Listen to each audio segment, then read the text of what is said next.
अधूरी मोहब्बत का आखिरी सफर। रात के लगभग 11 बज रहे थे। सर्दियों का मौसम था। पूरा रेलवे स्टेशन धुंध से ढका हुआ था। लोग अपने अपने सामान के साथ प्लेटफॉर्म पर खड़े थे। कहीं चाय वालों की आवाजें गूंज रही थीं, तो कहीं बच्चे ठंड से कांपते हुए अपनी मां का हाथ पकड़े हुए थे।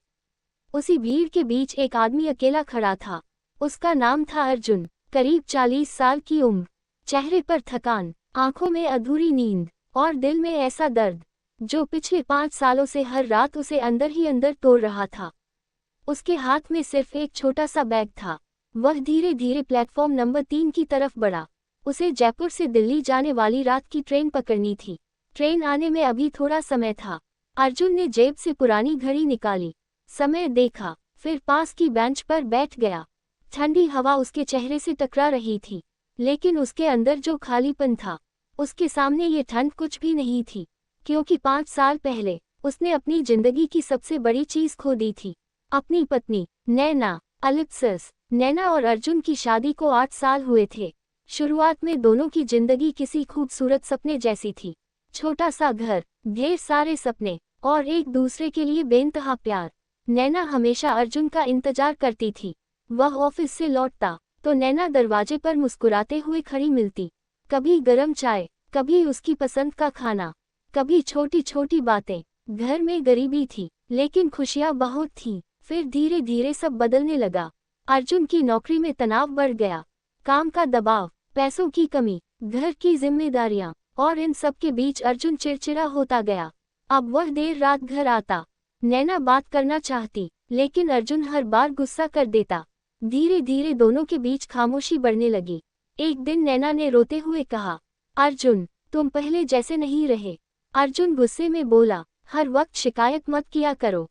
बस वहीं से रिश्ते में दरार शुरू हो गई। अलिप्सस। समय गुजरता गया। छोटी छोटी लड़ाइयां अब बड़े झगड़ों में बदलने लगी।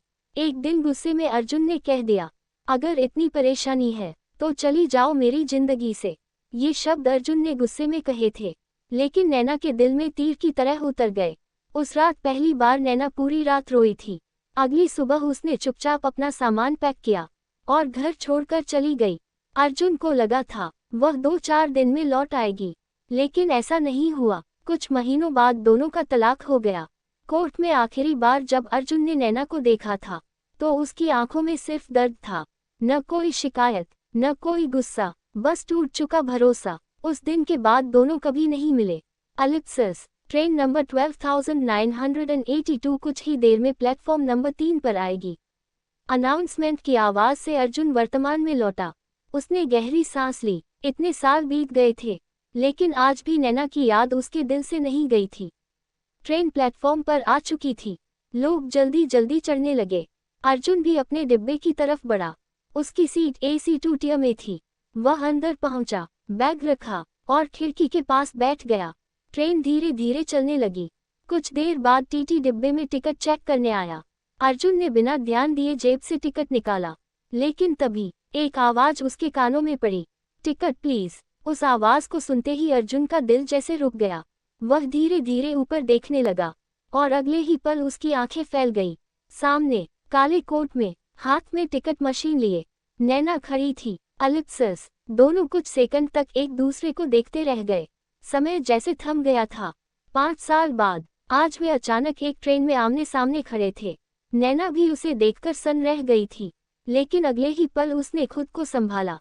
उसने धीरे से कहा, टिकट। अर्जुन के हाथ कांप रहे थे। उसने टिकट आगे बढ़ाया। नैना ने टिकट देखा, फिर बिना कुछ बोले आगे बढ़ गई। लेकिन अर्जुन का दिल जोर जोर से धड़कने लगा। उसकी आंखों के सामने पुराने दिन घूमने लगे। वही मुस्कान, वही आंखें, बस फर्क इतना था, पहले नैना की आंखों में प्यार था, आज सिर्फ थकान थी। अलिप्सस। पूरी रात अर्जुन बेचैन रहा। वह बार बार सोच रहा था, क्या उसे नैना से बात करनी चाहिए? क्या वह अब भी उससे नफरत करती होगी? क्या उसने दूसरी शादी कर ली होगी? सैकड़ों सवाल उसके मन में घूम रहे थे। करीब 1 घंटे बाद नैना फिर उसी डिब्बे में आई।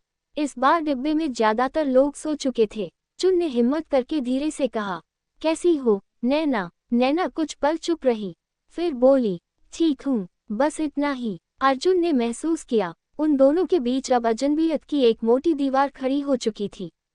उसने धीमी आवाज में कहा, मुझे नहीं पता था तुम रेलवे में हो। नैना हल्का सा मुस्कुराए, तलाक के बाद नौकरी करनी पड़ी। ये सुनते ही अर्जुन की नजरें झुक गई। उसके पास कोई जवाब नहीं था। अलिप्सस, कुछ देर खामोशी रही, फिर अर्जुन बोला, तुमने शादी कर ली। नैना की आंखें कुछ पल के लिए नम हो गई। उसने धीरे से कहा, नहीं। अर्जुन का दिल अचानक भारी हो गया। क्यों? नैना हल्का सा हंस पड़ी, लेकिन उस हंसी में दर्द था। हर कोई दूसरी बार भरोसा नहीं कर पाता अर्जुन। ये सुनकर अर्जुन अंदर तक टूट गया। अलिप्सस, रात और गहरी होती जा रही थी। ट्रेन तेज रफ्तार से अंधेरे को चीरती आगे बढ़ रही थी। बाहर सब कुछ धुंधला था और अंदर दोनों की जिंदगी भी। अर्जुन ने कांपती आवाज में कहा, नैना, मैं आज भी तुम्हें भूल नहीं पाया। नैना तुरंत उसकी तरफ देखने लगी। उसकी आंखों में वर्षों का दबा हुआ दर्द था। लेकिन तुमने मुझे बहुत आसानी से छोड़ दिया था अर्जुन। अर्जुन की आंखों से आंसू निकल पड़े। मैं गलत था, बहुत गलत। काश उस दिन मैंने वो शब्द ना कहे होते। नैना की आंखें भी भर आईं। तुम जानते हो अर्जुन, जिस दिन मैं घर छोड़कर गई थी, उस रात मैंने आखिरी बार उम्मीद की थी कि तुम मुझे रोक लोगे, लेकिन तुम नहीं आए। अर्जुन फूट पड़ा। मैं अहंकार में अंधा हो गया था नैना। मुझे लगा था तुम वापस आ जाओगी, लेकिन जब तक समझ आया, बहुत देर हो चुकी थी। अलिप्सस, दोनों की आंखों से लगातार आंसू बह रहे थे। 5 सालों का दर्द आज शब्द बनकर बाहर आ रहा था। पास की खिड़की से आती ठंडी हवा उनकी खामोशी में और दर्द घोल रही थी। नैना धीरे से बोली, तुम्हें पता है, तलाक के बाद मैं हर रात रोती थी। हर त्योहार अकेले मनाया, हर जन्मदिन पर तुम्हारी याद आई। लेकिन फिर मैंने खुद को समझा लिया। अर्जुन ने कांपते हुए पूछा, क्या तुमने मुझे कभी माफ किया? नैना कुछ पल चुप रही, फिर बोली, माफ तो उसी दिन कर दिया था, लेकिन टूटे हुए दिल को जोड़ना आसान नहीं होता। अलिप्सस, इतने में ट्रेन एक छोटे स्टेशन पर रुकी। बाहर हल्की बारिश शुरू हो चुकी थी। कुछ यात्री नीचे उतरे। डिब्बे में और ज्यादा सन्नाटा फैल गया। अर्जुन ने धीरे से कहा, क्या हम फिर से शुरुआत नहीं कर सकते? नैना की आंखें भर आईं। वह कुछ देर तक खिड़की के बाहर देखती रही, फिर बोली, कुछ रिश्ते ट्रेन की तरह होते हैं अर्जुन। अगर सही स्टेशन पर ना संभाले जाएं, तो हमेशा के लिए छूट जाते हैं। ये सुनकर अर्जुन का दिल टूट गया।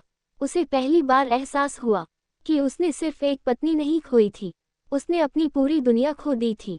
अलिप्सस, रात के लगभग 3 बजे थे। डिब्बे के सभी यात्री सो चुके थे, लेकिन अर्जुन और नैना की आंखों में नींद नहीं थी। दोनों अपने अतीत के मलबे में दबे हुए थे। अचानक नैना को जोर की खांसी आने लगी। अर्जुन घबरा गया। क्या हुआ? नैना ने तुरंत मुंह दूसरी तरफ कर लिया, लेकिन अर्जुन ने साफ देखा, उसके हाथ पर खून था। अर्जुन के पैरों तले जमीन खिसक गई। नैना, ये क्या है? नैना चुप रही। अर्जुन ने उसका हाथ पकड़ लिया। सच बताओ। नैना की आंखों से आंसू बह निकले। वह धीरे से बोली, मुझे कैंसर है। ये सुनते ही अर्जुन जैसे पत्थर बन गया। उसकी सांसें रुकने लगी। क्या? कब से? 2 साल से। अर्जुन की आंखों से लगातार आंसू बहने लगे। तुमने मुझे बताया क्यों नहीं? नैना हल्का सा मुस्कुराए। कौन सा रिश्ता बचा था हमारे बीच? अलिप्सस, अर्जुन अब खुद को संभाल नहीं पा रहा था। जिस औरत को उसने कभी अपनी दुनिया कहा था, आज वह मौत से लड़ रही थी, और उसे कुछ पता तक नहीं था।